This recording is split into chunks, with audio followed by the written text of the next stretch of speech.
오늘의 주요 뉴스입니다. 분양가 상승세에도 신규 분양단지에 청약 수요가 몰리고 있습니다. 올해 1분기 청약 신청자가 20만 명에 육박했고 청약 통장 가입자 수는 20개월 만에 반등했습니다.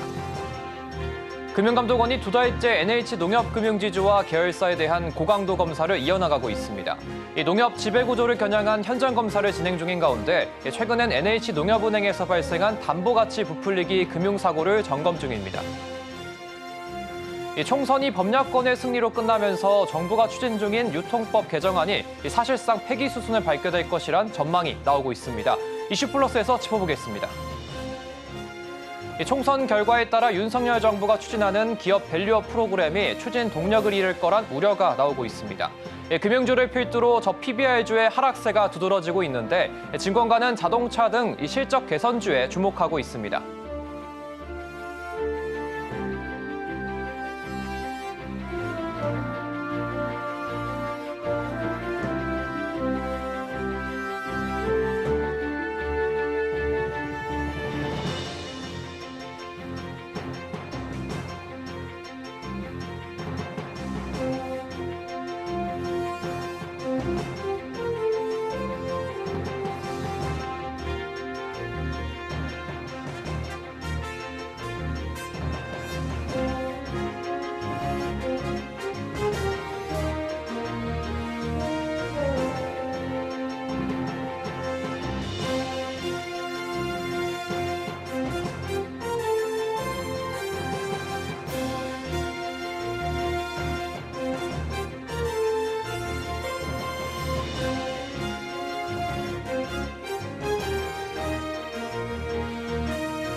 여러분 안녕하십니까? 센 경제라이브 시작합니다.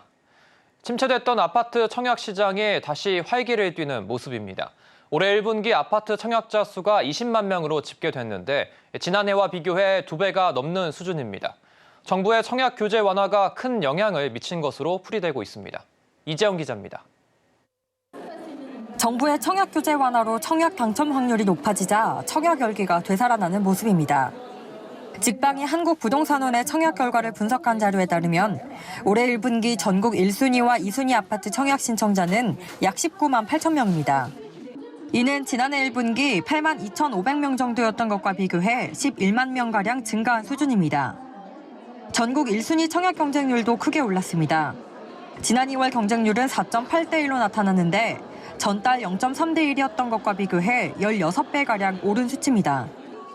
1순위 청약 미달률도 약 73%에서 33%로 하락했습니다. 꺼져가던 청약 불씨가 다시 타오른 이유로 정부의 청약 규제 완화가 꼽힙니다. 완화된 규제는 신생아 특별 우선 공급 신설, 다자녀 특별 공급 기준 완화, 가점제 배우자 통장 기간 합산, 배우자 주택 소유 및 특공 당첨 이력 배제, 부부 개별 신청 허용 등이 큰 골자입니다. 특히 혼인에 따른 주택 청약 불이익이 해소된다는 점이 젊은 층들의 수요를 이끌어낸 걸로 풀이됩니다. 하지만 큰 시세 차익이 보장되고 분양가가 합리적인 일부 지역에만 청약 통장이 몰렸습니다. 2월엔 부산, 인천, 광주, 경기, 충북 등 5개 지역에서 청약이 진행됐는데 청약 경쟁률이 가장 높았던 단지는 부산 에코 델타시티 푸르지오린으로 1순위 청약 경쟁률 11.5대 1을 기록했습니다. 반면 광주 서구 마륵동 광주 상무역 골드클래스는 1순위 청약 경쟁률이 0.1대 1에 불과했고 청약 미달률은 94.2%에 달했습니다. 부동산 업계에선 분양가와 미래가치 등에 따른 청약 쏠림 현상은 계속될 거로 전망합니다. 서울경제TV 이지영입니다. 금융감독원이 NH농협의 지배구조 개선에 작심하고 나섰습니다. 농협중앙회 지배구조는 신용과 경제사업 부문으로 분리된 지 10년이 넘었지만 인사 시즌마다 반복되는 중앙회의 인사 개입 문제에 대해 당국이 문제를 제기하며 제도 손질을 압박하고 있습니다. 이연아 기자입니다. 금융감독원의 NH농협중앙회 지배구조 손질을 향한 전방위적 압박이 2달째 고강도로 이어지고 있습니다. 금감원은 NH농협은행에서 터진 110억대 규모 담보가치 부풀리기 금융사고를 조사 중이고 6년 만에 NH투자증권에 대한 정기 감사도 예고됐습니다. 또 지난달 NH농협금융지주가 제출한 지배구조 모범관행 가이드라인에 대해 강도 높게 검토 중입니다. 당국은 모든 금융지주사들에게 지배구조 로드맵을 제출받고 바젤은행 감독위원회 등 국제기구 지배구조 원칙 반영 여부를 검토하고 있는데 특히 NH농협금융이 제출한 로드맵을 집중적으로 뜯어보고 있습니다. 농협중앙회는 2012년부터 신용부문과 경제부문으로 분리해 유통제조, 식품 등 경제지주 계열사와 은행, 보험, 증권 등 금융계열사로 각각 운영 중입니다. 하지만 신경분리 12년이 지났음에도 여전히 중앙회의 농협금융 인사 개입이 반복적으로 벌어지며 고질적 조직 갈등 요인으로 자리 잡았습니다. 최근 NH투자증권의 대표 인선을 두고 강호동 농협중앙회장과 이석준 농협금융회장의 대립이 외부로 표출되면서 당국이 손질에 나선 겁니다. 금감원은 중앙회 산하 금융지주가 금융업을 통한 농업발전 등을 지원하는 궁극적 역할에는 공감하지만 중앙회의 무분별한 개입은 안 된다는 입장입니다. 건전한 운영이 되게 필수적이고 그 건전한 운영을 위해서는 합리적인 지배구조와 그리고 어쨌든 모든 걸 다 제대로 할 수 없기 때문에 어떤 상식적인 수준에서의 조직 문화가 좀 있으면 좋겠다라는 것들을 무엇보다 당국은 농협중앙회장 교체 시기마다 이뤄지는 농협금융 물갈이 인사와 낙하산 인사에 대해 문제가 있다고 판단하고 있습니다. 현행법상 금감원이 농협중앙회를 대상으로 직접 제재 등 관리 감독이 어렵기 때문에 농협금융을 통해 우회적으로 지배구조 등을 손질한다는 계획입니다. 서울경제TV 이연아입니다.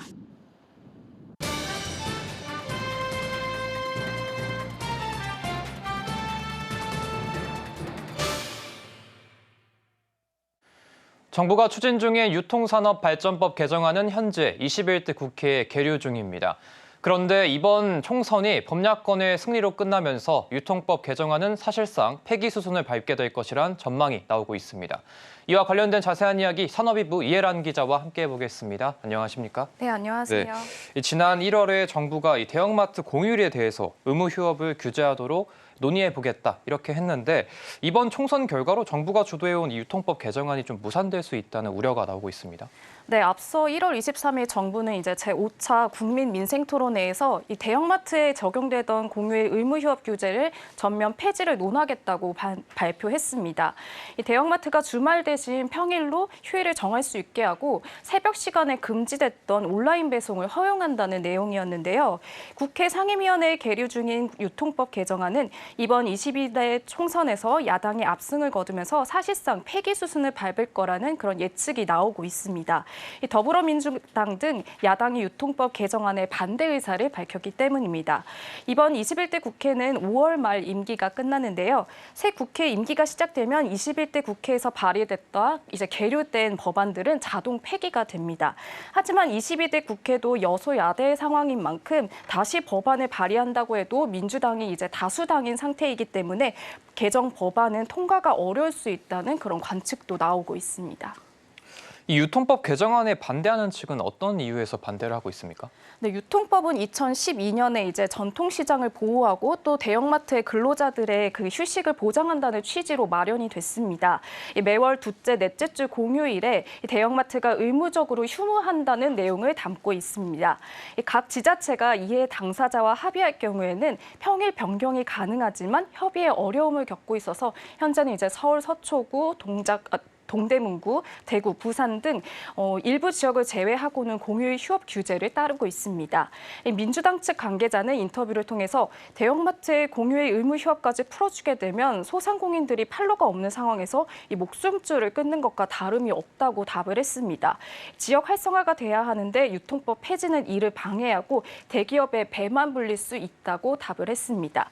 또 온라인 새벽 배송과 관련해서는 이커머스 기업들의 그 경쟁력 문제일 뿐 단순히 법 규제의 문제는 아니라고 본다고 답을 했습니다. 반면에 대형마트 쪽 입장은 또 다를 것 같은데 어떻습니까? 네, 마트업계 관계자는 이제 규제로 인해서 소비자들이 불편을 겪고 있고 지역 경제가 어려워진 것은 이 대형마트 때문은 아니라고 본다고 그런 입장 차를 드러냈습니다.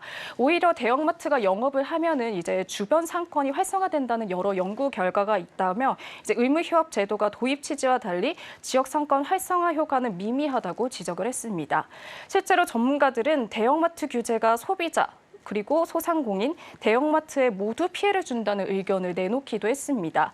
지난해 대한상공회의소가 유통물류 분야 전문가를 대상으로 조사한 결과에 의하면 108명 중에 70.4%는 대형마트 공유의 의무 휴업은 대형마트와 전통시장의 모두 손해라고 답을 했습니다.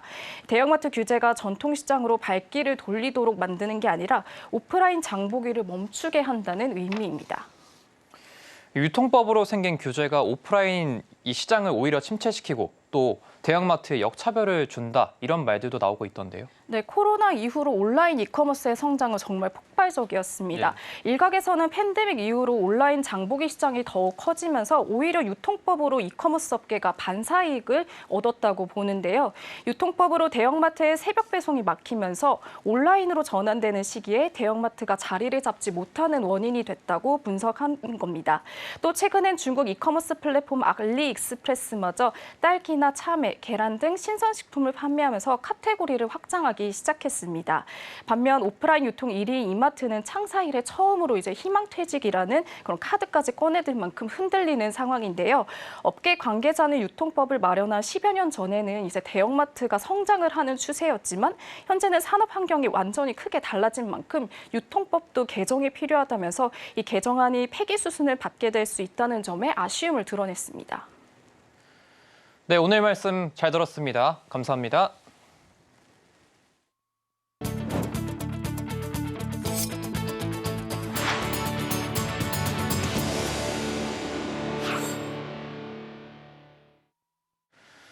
이번 총선에서 야권이 압승을 거두며 윤석열 정부가 추진하는 기업 밸류업 프로그램이 추진 동력을 잃을 거란 우려가 나오고 있습니다. 이에 금융주를 필두로 저 PBR주의 하락세가 두드러지고 있는데요. 이 가운데 증권가는 자동차 등 실적 개선주에 주목하고 있습니다. 김혜영 기자입니다. 금융지주가 총선 이후 이틀째 하락세입니다. 하나금융지주, KB금융, 신한지주 등이 줄줄이 내림세를 나타냈습니다. 금융주는 대표적인 저 PBR주로 꼽히며 상승세를 이어왔지만 야권의 총선 압승에 투자 심리가 위축된 상황입니다. 신한투자증권은 밸류업 프로그램 추진력은 약화될 수 있다며 배당소득 분리과세 등 법 개정이 필요한 정책 모멘텀이 힘을 잃었기 때문이라고 분석했습니다.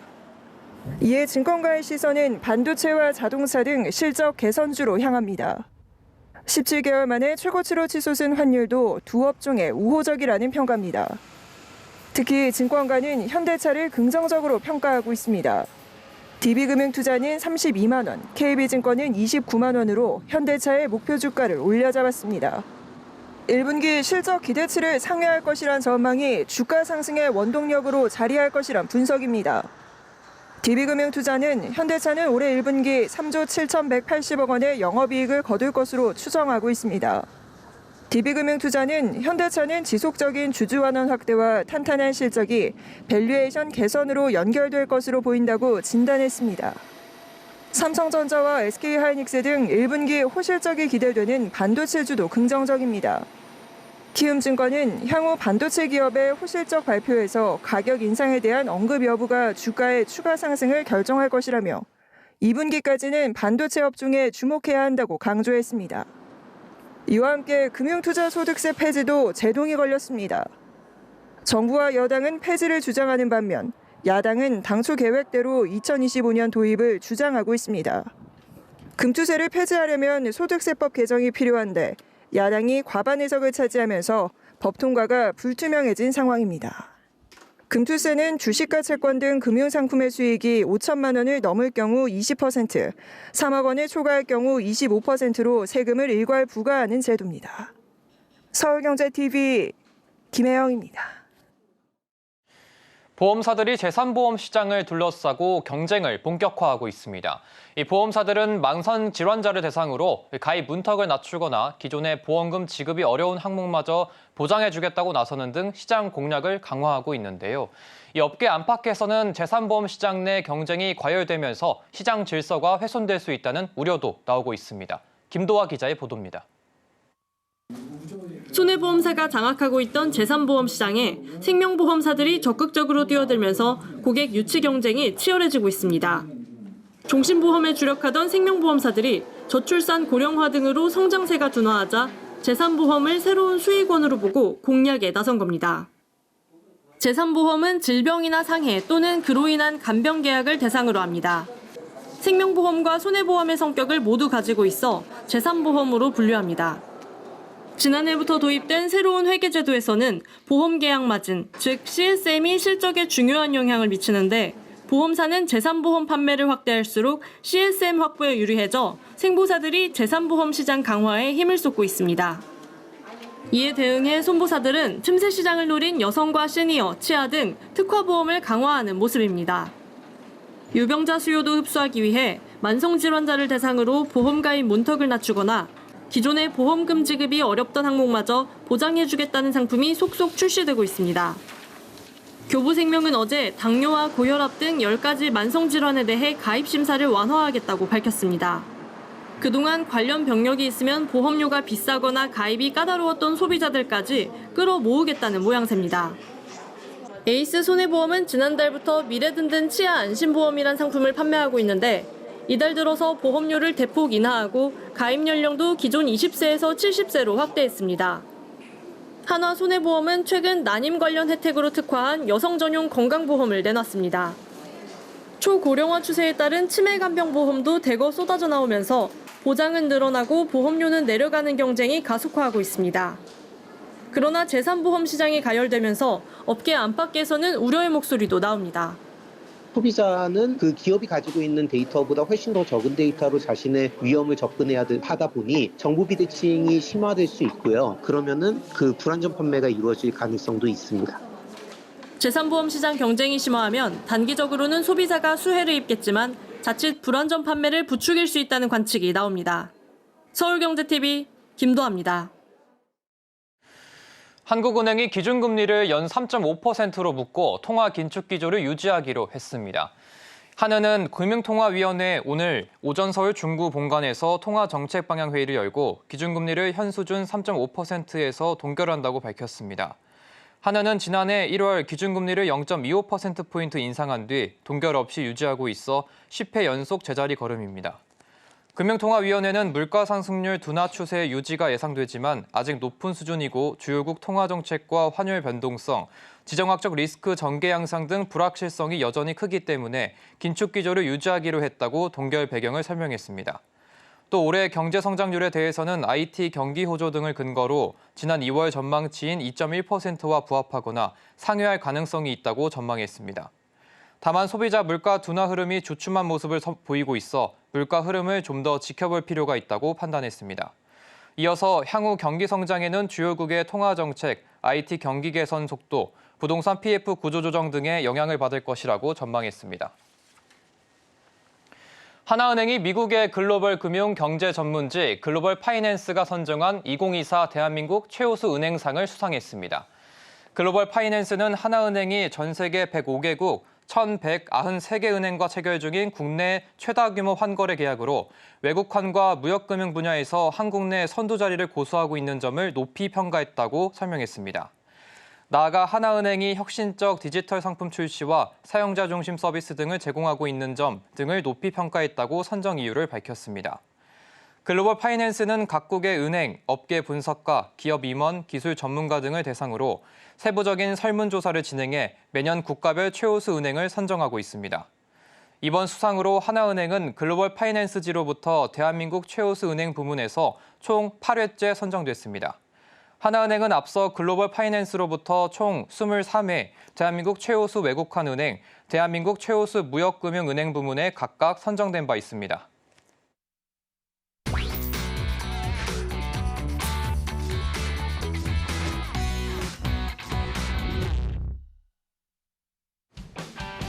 위클리비즈 김서연입니다.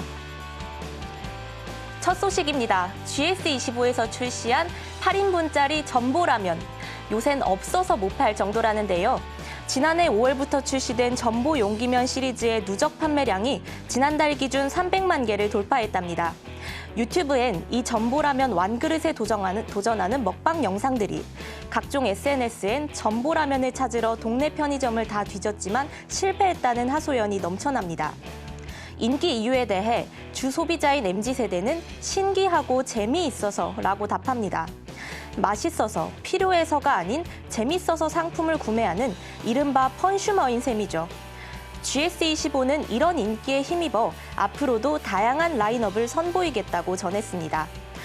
팔도 전보 도시락, 전보 공간춘, 전보 오모리. 다음 전보라면은 어떤 것일지 궁금합니다. 탕후루 유행이 벌써 지나가면서 탕후루 가게 점주들의 시름이 깊어지고 있습니다. 자영업자 커뮤니티엔 탕후루가 하루에 10개도 안 팔린다. 매장을 내놨는데 연락조차 안 온다. 이런 글들이 넘쳐납니다. 실제로 지난해 9월 탕후루 매장 영업 허가는 242개소였지만 단 2달 만인 11월엔 63개소로 4분의 1로 줄어들 정도로 인기가 너무 빠르게 식어버렸습니다. 지난 2010년대 대만 카스테라 사태를 기억하시나요? 그때와 같이 특정 디저트류가 선풍적 인기를 끌어 점포가 포화 상태에 이르렀다가 줄 폐업하는 행태가 반복되고 있는 게 아니냐는 이야기도 나옵니다. 최근엔 요거트 아이스크림의 정석이라는 브랜드가 새롭게 인기를 끌면서 점포가 늘어나는 추세라는데요. 유행 주기가 짧은 디저트 시장에서 섣부른 창업은 늘 조심하시는 게 좋겠습니다. 스킨푸드, 토니모리, 미샤, 에뛰드 모두 2000년대와 2010년대에 흥했던 화장품 로드샵들이죠. 그러다 2010년대 후반에 접어들면서 올리브영 등 다양한 브랜드를 한눈에 비교할 수 있는 새로운 화장품 유통 채널들이 인기를 끌기 시작했는데요. 그렇게 사라진 줄만 알았던 로드샵들이 채널을 다각화하면서 부활 조짐을 보이고 있다고 합니다. 그동안 고비용 점포를 정리하고 온라인 채널과 헬스 앤 뷰티 매장에 입점하는 등 적극적으로 체질 개선에 나선 덕분인데요. 심지어 토니모리는 다이소 입점까지도 추진 중이라고 합니다. K-뷰티가 전 세계적으로 인기를 끌고 있는 점도 맞물렸죠. 미국, 남미, 아시아 국가 등에 진출하면서 화장품 로드샵들의 실적이 크게 개선됐다고 합니다. 사라진 줄만 알았던 추억의 화장품 브랜드들이 아직 건재하다니 반가운 소식입니다. 이제 SK텔레콤 매장에선 고객이 직원용 모니터를 직접 보며 상담받을 수 있게 됩니다. SKT는 지난 11일 T 화면 공유 서비스를 공식 매장들에 도입했다고 밝혔습니다. 매장에 고객용 태블릿 PC를 비치해 직원이 보고 있는 화면을 공유하는 서비스인데요. 이를 통해 고객들은 가입 정보와 이용 패턴 데이터를 종합적으로 볼 수 있게 됩니다. 상담 전 과정에 필요한 정보를 고객들에게 완전히 공개해 신뢰를 높이고 직접 서명까지 할 수 있게 해서 고객 주도적 상담 환경을 만들고자 했다는 게 SKT의 도입 취지입니다. 동시에 태블릿에서 인공지능을 기반으로 상담 고객에게 최적화된 상품까지 추천해준다고 합니다. 휴대폰 계약할 때 뭔가 속는 게 아닌가 생각이 든 분들 많을 텐데요. 이번 서비스 도입으로 고객 신뢰도가 향상되길 기대합니다. 위클리 비즈였습니다.